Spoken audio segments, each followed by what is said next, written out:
ছবির গানের মধ্যে আর ট্রেলারটা আমরা দেখলাম, তার মধ্যে কোথাও গিয়ে একটা সরলতা রয়েছে। তুমি যেমন একটু আগে বলছিলে যে ন্যাশনাল অ্যাওয়ার্ড মানে যখন কোনো ফিল্ম পায় সেটাকে মানুষ দুর্বোধ্য ভেবে নেয়, কিন্তু এই অ্যাওয়ার্ড বা ফেস্টিভ্যাল হলেই আমি হ্যাঁ, একদম শব্দটাই ব্যবহার করছি, ভাবে ভীষণ আতেল হবে ছবিটা, এটা তা নয়। সো ইউ ক্যান, মানে আমি দর্শকদের বলবো যে আপনারা এই ছবিটা দেখতে পারেন, ওরকম নয় যে ভীষণ ভাবতে হবে। আর আমরা যেটা বলছি যে ছবি সিরিয়াসলি দেন মানে যে ভীষণ গম্ভীর ভাবে দেখতে হবে তা নয়। আমি বলছি যে ছবির একটা গুরুত্ব বা ইম্পর্টেন্স। এই প্রত্যেকটা তুমি যখন চরিত্র করো, চরিত্র থেকে অভিনেতা হিসেবে আর মানুষ হিসেবে কিছু উপলব্ধি হয়, কিছু শিখতে পারো নতুন করে। ডিফ্রিজের যে এই চরিত্রটা, এটা থেকে তোমার কি মানে অভিনেতা হিসেবে আর মানুষ হিসেবে কি শিখতে অভিনেতা পারো? হিসেবেই বলি, কারণ এই চরিত্রটা আমাকে নতুন ভাবে ভাবতে বাধ্য করেছে, আমাকে অন্যভাবে স্কেচ করতে হয়েছে ক্যারেক্টারটা, কারণ এই চরিত্র আমি আগে কখনো করিনি।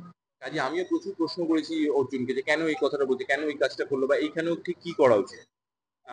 এবার তার ফলে যেটা হয়েছে যে আমরা যেটা বলি যে আহ, অভিনেতা কমপ্লেসেন্ট হয়ে গেলে খুব মুশকিল, অভিনেতাকে নতুন নতুন করে ভাবতে হবে, ভাঙতে হবে, নতুন করে হোমওয়ার্ক করতে হবে, সেইটা স্বর্ণাভ করতে গিয়ে আমার করতে হয়েছে। তো সেই কারণে আমি ধন্যবাদ জানাবো যে এরকম একটা রোল দিয়েছে যে বেশ কোমর বেঁধে আবার নতুন করে পুরোটা পার্সপেক্টিভ পয়েন্ট অফ ভিউ গুলো নতুন করে তৈরি করতে। একটা জিনিস এখন দেখা যাচ্ছে যে আমরা প্রায়শই দেখি যে বাংলা ছবির ট্রেলার যখন মিউজিক লঞ্চ হয়, মানুষ খুব সোশ্যাল মিডিয়ায় অ্যাপ্রিসিয়েট করে, অনেক কিছু বাহবা দেয়, কিন্তু যখন থিয়েটারে আসার কথা হয় তখন পিছপা হয়ে যায়, ভাবে ওটিটির জন্য দেখবে। তো তুমি এটা নিয়ে যদি কিছু বলো। সিনেমার মজা আমি এখনো জানি যে বড় পর্দায় বেশি ভালো লাগে। কিছু কিছু সিনেমার ক্ষেত্রে মানুষের মনে হয় যে এটা এখন হয়তো সময় করতে পারছি না, ব্যস্ততা আছে, বা এটা আমি পরে আমার মতো সময় করে দেখে নেবো, সেটাও সম্ভব।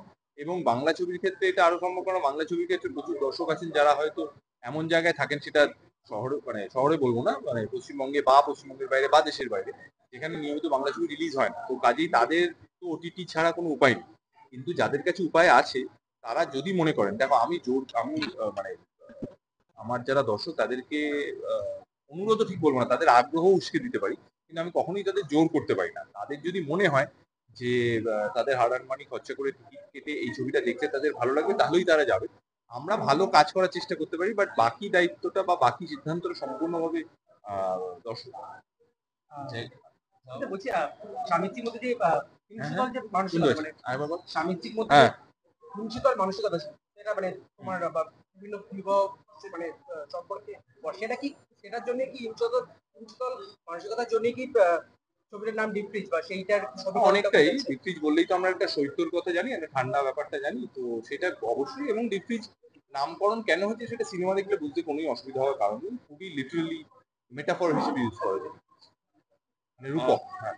আরেকটু হচ্ছে যে দিল্লিতে রিসেন্টলি যে ট্রেলারটা অ্যাটাক এবং ওভার ওভার ইন্ডিয়াতে এখন পুরোপুরি ভীষণ ভাইরাল আর কি আমি দেখছি পুরো বিষয়টা মানে জীবনটা তাহলে ভীষণ হাতের মুঠোয়, কেউ কিছু না বুঝতে পারছি কি হতে পারে। সেটা তো জীবন এমনিও আমাদের হাতের মুঠোয়, তবে এই ঘটনাগুলো ঘটুক আমরা কেউই চাই না, তাও ঘটতে থাকে, কারণ কিছু মানুষ তারা চান এই অশান্তিটা জিইয়ে রাখতে। তার বিরুদ্ধে আমাদের লড়াই সবাইকেই করতে হবে, সবাইকেই সতর্ক থাকতে হবে, এবং সবার যে ছোট ছোট রোল গুলো আছে আমরা অনেক সময় হয়তো বুঝতে পারি না।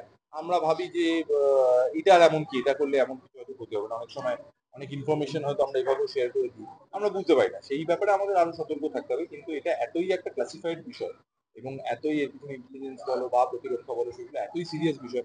আমি একটা সিনেমার ট্রেলার লঞ্চে সেই কথাগুলো বললে কোথাও ব্যাপারটা হালকা হয়ে যায়, সেটা কখনোই হোক আমি চাই না। যে মানুষ যারা মারা গেছেন তাদের ক্ষেত্রে আমি এরকম ক্যামেরার সামনে আলোর সামনে করছি, আমি সমবেদনা জানাই, তাতে তাদের পরিবারের বা তাদের ক্ষতিগুলো কোনোভাবে কমবে।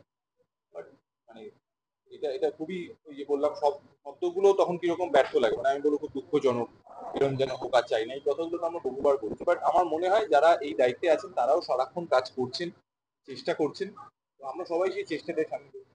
এটা কি ব্রেন ড্রেন হয়েছে, কারণ এখানে কি আমার ব্রেন সন্তান হয়েছে। ব্রেন ড্রেন না, বরং ভাবতে হয়েছে নতুন করে, সেটা সেটা তো ওয়েলকাম করেছেন, কারণ আমার মানে আমার মনে হয় অভিনেতা হিসেবে সেটা আমায় হেল্প